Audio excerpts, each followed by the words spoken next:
जनसंवाद न्यूज मध्ये आपले सहर्ष स्वागत आहे। मित्रांनो, अचानकपणे आज वेगळ्याच विषयावर मी आपणासोबत बोलायला आलो आहे। मित्रांनो, ज्यावेळेस लोकप्रतिनिधी कायदा हातात घेतात तेव्हा सर्वसामान्य जनतेचं काय? मित्रांनो, तुम्ही म्हणाल असं कसं काय? तर मित्रांनो, मुंबईतील आमदार निवासामध्ये जी कॅन्टीन आहे त्या कॅन्टीन मध्ये बुलढाणा जिल्ह्यातील आमदार संजय गायकवाड यांनी कॅन्टीन मध्ये कर्मचाऱ्याला केलेली मारहाण। मित्रांनो, कॅन्टीन मध्ये जर निकृष्ट दर्जाचं अन्न किंवा खराब अन्न मिळत असेल तर त्याला कारणीभूत कॅन्टीन चालक आहे, कर्मचारी नाही।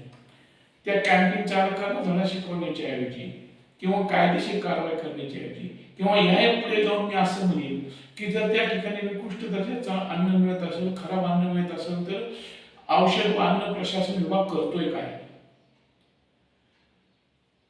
हा त्यांचा निगडीतला प्रश्न आहे। त्यांनी कारवाई करायला पाहिजे आणि असे काहीतरी घडल्यानंतर जर तो संबंधित विभाग समोर येऊन कारवाई करत असेल तर हे पण चूकच आहे की काहीतरी म्हणजे बैल गेला आणि झोपा केला याप्रमाणे झालेलं आहे।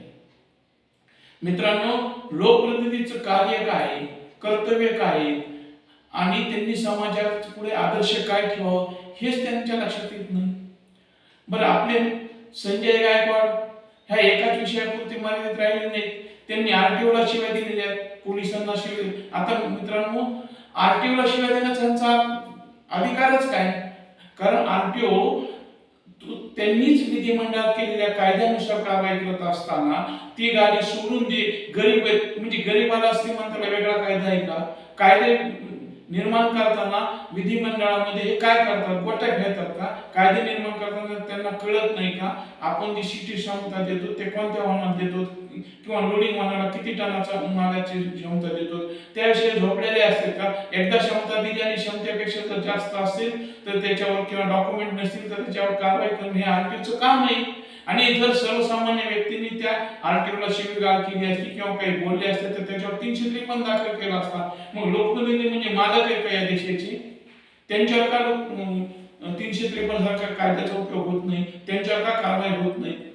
असा सर्वसामान्य जनतेला पडलेला प्रश्न आहे। बरं, हे महाशय लोकप्रतिनिधी एक नाही दोन नाही सतत 8-15 दिवसाला काहीतरी कायद्याचं विनयभंगपूर्ण असं कार्य करतात आणि तरीही लोक त्यांच्यावर कुठलंही किंवा शासन त्यांच्यावर कारवाई करत नाही। हे कितपत योग्य आहे? यांच्यावर कारवाई नाही झाली तर मला असं वाटतं की त्या मतदारसंघातील मतदारांनी पुढे येऊन त्यांना ठामपणे असं जाब विचारायला पाहिजे की आम्ही तुम्हाला जे लोकप्रतिनिधी बनवले, आमचे अधिकार दिलेत, मतदान नाही, आमचे अधिकार तुम्हाला बहाल केले ते यासाठी दिलेले की मतदारसंघातील किंवा राज्यातील काही प्रश्नावर तुम्ही आवाज उठवा, त्या प्रश्नावर आवाज उठवून ते प्रश्न सोडवले जावेत यासाठी दिलाय। तुम्ही कायदा हातात घेण्यासाठी तुम्हाला अधिकार बहाल केलेले नाही। जरी शासनाने नाही कारवाई केली तर यापुढे मतदारसंघातील मतदारांनी आपला लोकप्रतिनिधी निवडताना तो किती कर्तव्यदक्ष आहे किंवा तो किती कायद्याला मानणार आहे, किती संविधानाचा आदर करणार आहे हे लक्षात घेऊन किंवा सामाजिक प्रश्नावर किती तो स्पष्टपणे प्रश्न सोडू शकतो, त्याची कुवत काय हे बघून मतदान केलं पाहिजे। आणि दुसरी अशी विनंती आहे की शासनाने अशा लोकप्रतिनिधीवर कठोरात कठोर कारवाई केली पाहिजे की जेणेकरून दुसरे लोकप्रतिनिधी असे कार्य करणार नाहीत। कारण बरेचसे महाशय असे आहेत की कर्मचाऱ्याला किंवा जनतेला शिव्यागाळ करतात, हाणमार करतात आणि त्यांच्यावर कुठलीही कारवाई होत नाही। जर लोकप्रतिनिधीच असं कार्य करत असतील तर मग समाजाने कोणाचा आदर्श घ्यायचा? नमस्कार।